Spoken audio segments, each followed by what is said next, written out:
Hello students, welcome to my wave physics class. Next question.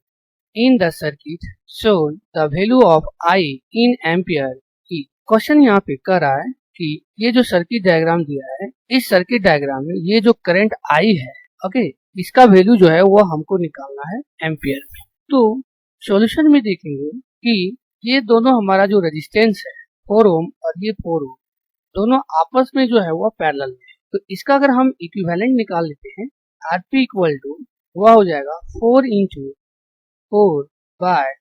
4 plus 4, okay, ये हो जाएगा 16 bye 8, ये cancel हो जाएगा 2 से, यहाँ पर जो आ जाएगा वो आ जाएगा 2 ओम। तो उस केस में इसका जो सर्किट डायग्राम हो जाएगा वह हमारा इस प्रकार से होगा, ओके, ये हो जाएगा 4 ओम और इसका जो इक्विवेलेंट आ गया इस दोनों का वह हो जाएगा यहाँ पे 2, ओके, और ये जो है वो पहले से जो है वो 4 ओम है और ये जो है वो है 1.6 ओम और यहाँ पे जो बैटरी लगा है वो है 4 वोल्ट का। अब आगे हम यहाँ पे देखेंगे इस दोनों को, ये दोनों जो है रेजिस्टेंस वो सीरीज में है, तो इस दोनों का जो इक्विवेलेंट हो जाएगा वह हो जाएगा 6 ओम हो जाएगा। तो उस केस में जो सर्किट डायग्राम हो जाएगा वह हमारा इस तरह से, ये है 4 ओम और इस दोनों का जो इक्विवेलेंट हो जाएगा वह हो जाएगा 6, क्योंकि दोनों जो है वो सीरीज में है, ओके, और ये जो है वो है 1.6। अब यहाँ पे हम देख रहे हैं कि ये दोनों जो है वो आपस में फिर जो है वो पैरेलल में, तो यहाँ पर हम निकाल सकते हैं इसका आर डैश पैरेलल, ये हो जाएगा 6 इंटू 4 बाय 6 प्लस 4, ओके, ये हो जाएगा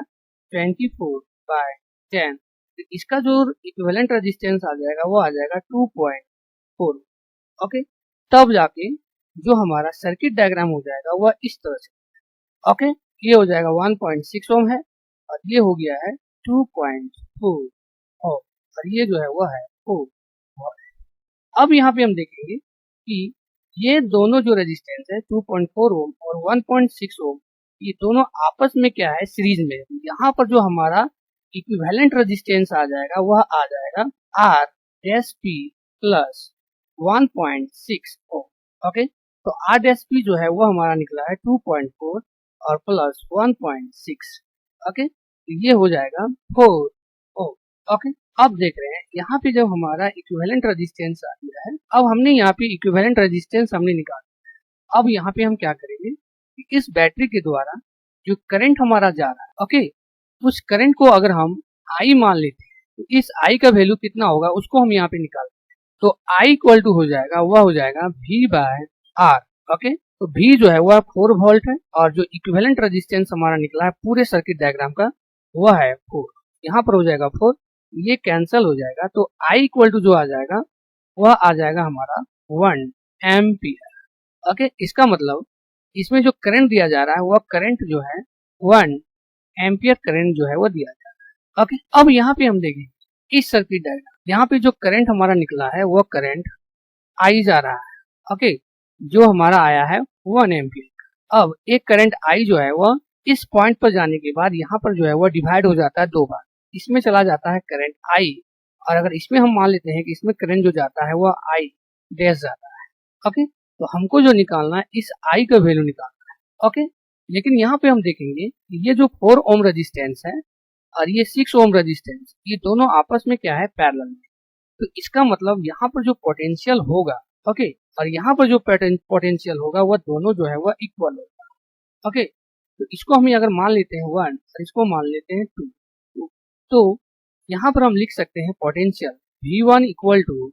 V2, तो V1 के पास जो है वह हो जाएगा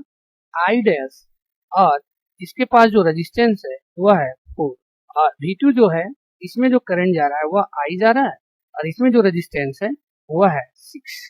तो यहाँ से अगर हम I डैश का वैल्यू निकाल लेते हैं तो I डैश इक्वल टू हो जाएगा 6 बाय 4 और इंटू जो है वह I, ये यहाँ पे कैंसिल हो जाएगा, ये 3 ये 2, तो I डैश का जो वैल्यू आ जाएगा वह आ जाएगा 3 बाय 2 I। अब हम यहाँ पे देखेंगे कि इसमें जो टोटल करंट जा रहा है वह टोटल करंट हमारा I है, ओके, तो I इक्वल टू और ये जो डिवाइड हो जा रहा था यहाँ पे एक हो जा रहा था I प्लस और दूसरा हो जा रहा था I डैश, तो I को हम यहाँ पे I रहने देते हैं और I डैश को लिख देते हैं 3/2i। अब यहाँ पर हम क्या करते हैं, i इक्वल टू, यहाँ पर हम ले लेते हैं एलसीएम, ये हो जाएगा 2i प्लस 3i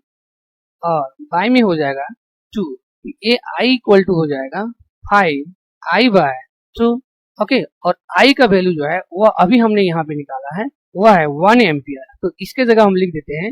1 एम्पियर और ये हो जाएगा 5/2i। ओके, तो i इक्वल टू हो जाएगा, ये चला जाएगा क्रॉस मल्टीप्लीकेशन 2 और बाई में हो जाएगा 5। ओके, तो अगर इसको हम यहाँ पे डिवाइड दे देते हैं तो ये आ जाएगा 0.4 एम्पियर। ओके, जो आंसर हो जाएगा इस क्वेश्चन का, और ऑप्शन जो है वह सी नंबर ऑप्शन जो है वो हमारा करेक्ट ऑप्शन है। Okay, thank you all of you.